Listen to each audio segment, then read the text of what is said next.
Thank you for the invitation to speak at this conference, Changing the World, Environmental Breakdown and Natural Science Collections. It's a poignant time to be addressing this important issue. Since 2019, UK museums across the sector have been declaring a climate crisis and ecological emergency, coming in the wake of the 2018 rise of Extinction Rebellion and the School Strike for Climate, along with wider public concern and awareness. There was also the 2019 initiation of Culture Declares Emergency, an international movement of individuals and organisations in the cultural sector declaring climate and ecological emergency. Then there was ICOM's 2019 resolution on sustainability and the implementation of Agenda 2030, which seeks to mobilise the UN's 17 Sustainable Development Goals within the museum sector, as well as the Museum Association's call for organisations to get their museum in order, sustainably speaking, to raise awareness and to champion change about the ecological state of play. COP15 and COP26 are undoubtedly contributing to bringing these issues into sharper focus this year. As this conference recognises, at this time of environmental crisis, marked by climate change, biodiversity loss, and the designation of the Anthropocene, where humans can no longer be thought of separately from the rest of the natural world, natural history museums are institutions well placed to address these issues. Their collections and displays speak to various ecologies of humans and non-humans, presenting complex nature cultures and offering a context in which museum professionals and the public can consider and reflect on various environmental issues in the past, present and future. Activity in response to ecological issues in natural history collections has been curatorially wide-ranging. My presentation today argues that interventions by contemporary artists can provide a way to ecologise the museum, raising awareness amongst visitors of the anthropogenic threats facing the planet. I use ecologise here to mean both bringing ecological issues to the fore and bringing things into relation with one another, recognising that in ecology everything is interconnected. Here I draw from the museum studies scholar Fiona Cameron's concept of ecologising experimentations, a new materialist approach to curating museum displays that is premised on acknowledging the entanglements of humans and non-humans and exploring the possibilities for reconfiguring the relationships between museum objects to result in new narratives. This mode of exhibition making, Cameron argues, can result in displays more attuned to today's ecologically troubled times by presenting humans and non-humans as inextricably entwined, thus reflecting the reality of life on Earth. When it comes to ecologising the museum, artistic interventions in natural history collections can provide ways to raise awareness of ecological issues in the past as well as the present, offer trans-historical accounts of human-animal relations to highlight paradoxes, highlight cultural histories within natural history collections, contribute to cultivating curiosity about the natural world and invite participation in relation to environmental issues, and promote ways of working that traverse disciplines and departments to result in novel outcomes. There is a recent art and curatorial history concerned with the presentation of contemporary art in natural history museums that in a European context can be traced to midway through the first decade of the new millennium. This activity forms a subset of the practice of displaying contemporary art interventions in the context of non-art museums, which emerged with vigour as a distinct field of activity in the 1990s and presented various possibilities for expanding audiences, reinvigorating displays, reinterpreting collections, and performing institutional critique. This work also followed the SciArt programmes that were established in the 1990s by the likes of Wellcome Trust, the Science Museum and Arts Catalyst, with the aim of fostering creativity and collaboration across the arts and sciences to result in outcomes and modes of production that neither discipline could have realised alone. In the context of collections and museums with a science focus specifically, Camilla Rossi-Lineman and Giulia De Martini suggested in their recent book, Art in Science Museums, that this work can also aid communication and interpretation, educate visitors, and prompt discussion. Whilst this work has also faced criticism, evaluations of such projects have suggested that this work is popular amongst museum visitors and that the presentation of contemporary art in natural history museums can enhance visitor awareness of the issues at stake in the works on display. This offers promise for raising awareness of ecological issues in the audiences encountering such projects and provides a way for the museums to attract diverse audiences as well as keep existing audiences entertained through unexpected encounters.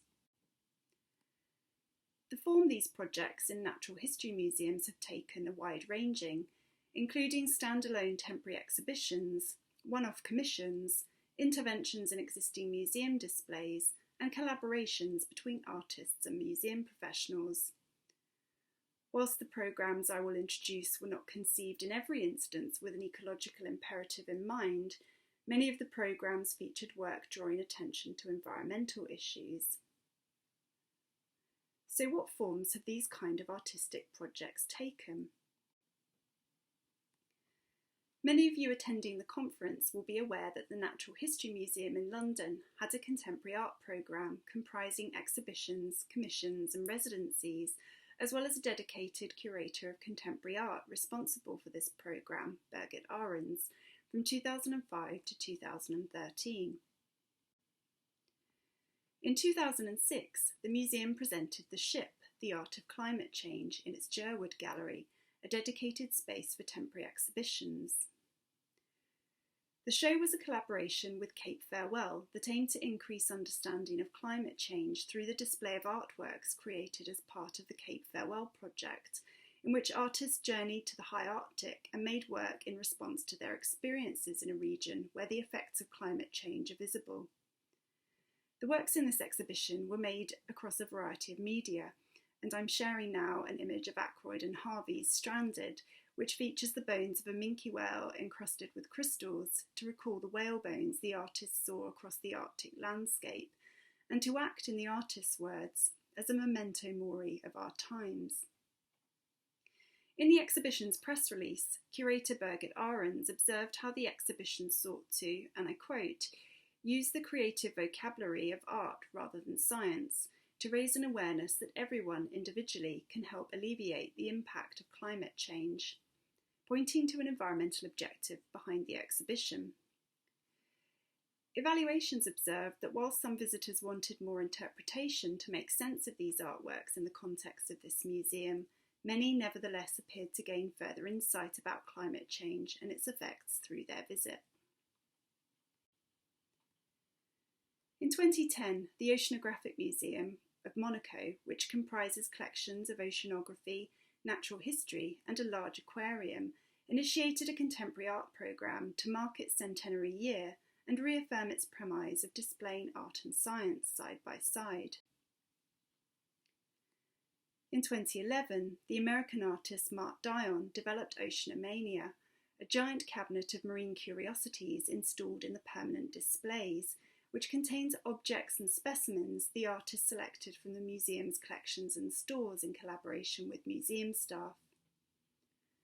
Like its early modern counterpart, it contains an abundant selection of artificialia, naturalia and scientifica, bringing museum objects and specimens from disparate collections and time periods together to prompt reflection on the interrelationships between humans and ocean life. Oceanomania entangles nature and culture, art and science, humans and non-human animals, past, present and future, inviting a fluid and interactive mode of engagement in which viewers are encouraged to consider the various relationships that humans have developed with the sea and ocean inhabitants throughout history, be these of use, abuse, intrigue, scientific study, as a source of artistic inspiration or as a resource for exploitation.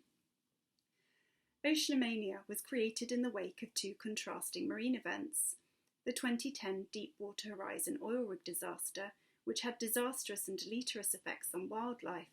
and the 2010 Census of Marine Life, whereby scientists from 80 nations came together to explore the biodiversity of the world's oceans, discovering some 6,000 new species in the process. This paradoxical context drew attention to ambiguous human attitudes and responses to the sea and its inhabitants. On the one hand, fascination and amazement at the sea's biodiversity, and on the other, a feeling of dread in the face of the detrimental effects that pollution and overexploitation are having on the oceans and marine wildlife. As a result, Oceanomania embodies what the theorist Timothy Morton calls a dark ecology, which is both dreadful and full of wonder, thanks to the melancholy uncertainty it breeds regarding our interconnections with other beings, which are not always positively configured and do not always turn out well. As an artwork, Oceanomania used historical collections to create a contemporary narrative that prompted reflection on the plights facing the oceans today. Between 2014 and 2018, the project Art Nature, Artistic Interventions at the Museum für Naturkunde Berlin took place.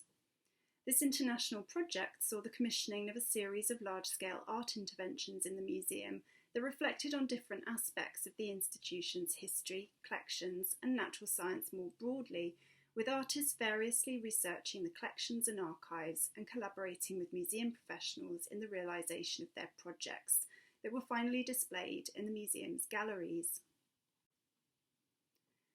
In 2015, the sound artist A.K. Dolven was commissioned to create 2 sound installations for the museum.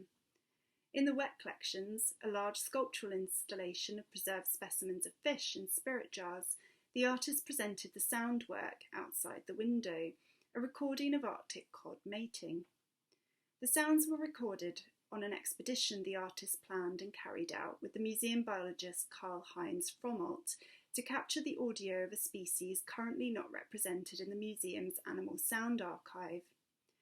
Yet as the curator of this intervention, Gabby Hartel, recognised, during their fieldwork, the pair also caught some acoustic bycatch. In addition to the sound of the cod, the recording documented the sound of the vulnerable cod's habitat, which not only captured the ambient sounds of the surrounding sea, but also the impact of human activity on the ocean's audio ecosystem, for example, with motors of boats being audible. Presented in the context of the wet collections back at the museum, the immersive intervention had the effect of returning the sounds of the ocean to the specimens of fish on display to evoke their wider habitat, and also drew attention to how human activity is having an impact on habitats and ecosystems, affecting the experiences and lifeways of marine wildlife. The intervention therefore gestured towards the inherent entanglements of humans and non-humans in the ecologies of the Anthropocene. In recent years, the Horniman Museum and Gardens has presented a number of contemporary art exhibitions, and this activity appears to have increased momentum following the museum's declaration of a climate and ecological emergency in 2019. The artist Sonia Levy worked behind the scenes at the museum to produce the film For the Love of Corals, which documents and presents Project Coral, the pioneering research taking place at the Horniman Museum into predictably spawning coral in captivity. Coral reefs are at risk from rising sea temperatures and ocean acidification and pollution, with widespread bleaching events threatening these significant biodiverse ecosystems. The research underway at the Horniman Museum works towards conserving corals and coral reefs in the wild through work with corals in captivity. The film starkly visualises the ecologies of the Anthropocene, which are made tangible through the entanglements of humans and corals fundamental to Project Coral. Scientists are shown intervening in the reproductive lives of these captive corals in a laboratory setting to repair the effects of anthropogenic activities that render these creatures and their habitats vulnerable in the wild. At the same time, the film makes developing coral embryos visible to the human eye through the inclusion of magnified footage, which is both beautiful and otherworldly, providing possibilities for prompting both curiosity and affection towards these more than human life forms. Levy's film invokes one of the many reconfigured conceptualizations of the Anthropocene circulating in the arts and humanities as a result of the dissatisfaction with the implications and limitations of the Anthropocene as a term. Donna Haraway's Cthulhu scene, conceived as a quote, time place for learning to stay with the trouble of living and dying in responsibility on a damaged earth, provides one more hopeful model for the current epoch that expressly takes interconnections between beings into account and strives to make a positive difference to the current ecological state of play. This quality is very much at the heart of the subject matter addressed in Levy's film. This presentation has focused on some of the institutions with natural history collections that have had a more sustained and institutionally embedded engagement with contemporary artists, but there are many other examples from my research that I could have shared today, signalling to a wider field of practice that both has a history and continues to offer promise today. Whether through ecologizing strategies that bring ecological issues to the fore or bring humans and non-humans into relation with one another, these projects present opportunities for raising awareness and, importantly, provide experimental and generative ways to think through ecological distress that necessarily demand collaboration across disciplines and departments to present novel possibilities for responding to the environmental crisis we find ourselves in today.